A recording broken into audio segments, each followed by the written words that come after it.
The Posterist tells the story of one man's effort to become the first FBI Instagram profiler. No, it doesn't.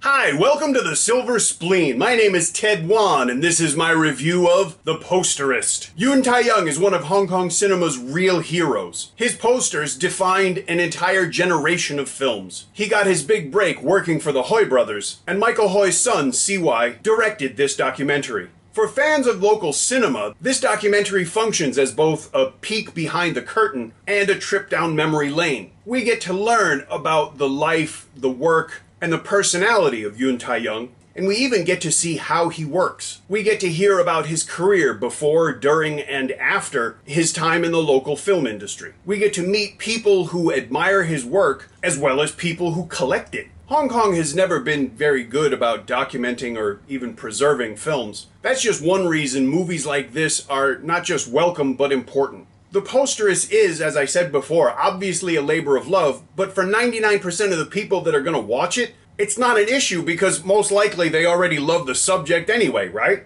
The film certainly gives Mr. Yuen the chance to open up, and he seems like a very, very, very nice person. He's also, like his work, incredibly interesting, and for once I actually wished a documentary was longer. This film runs a little over an hour, but a 2-hour director's cut would be just as entertaining. Watching The Posterist makes me realize we need a lot more documentaries. It certainly helps that a lot of local film people, at least in my experience, are positively shocked that anybody has any interest in them or their films anymore. That's just sad. So let's hope that there's a lot more of these movies to be made and watched. I can admit The Posterist made me happier than any movie I've watched in quite a while. I really enjoyed the chance to see into a part of the film industry that's incredibly important but essentially unknown. And I admit, it was just a lot of fun seeing those old posters again. Listening to the man who actually made them talk about what went into creating them is,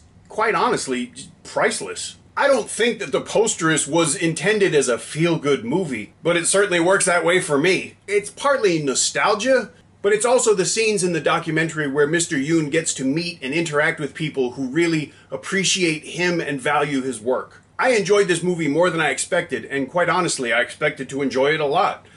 It's a hard thing to explain, but, you know, if you're watching this review, you're probably a fan of Hong Kong cinema. And if you are, you have to see this movie. Because you're going to see stuff that just makes you go, oh, I remember that, it was great. And the whole movie is like that. So watch this movie. It's available on Blu-ray and DVD, and that's how you need to watch it. Don't download it, don't steal it. It's just not fair. And as long as we're talking about money, please click on my Patreon page. Because if you give me enough money, I could make documentaries. I could talk to people. I'll do it. Because, you know, it's fun. If you enjoyed this review, please leave me a comment. If you didn't, please leave me a comment. If you enjoy the channel, please subscribe. Thank you for watching. I'll see you again soon.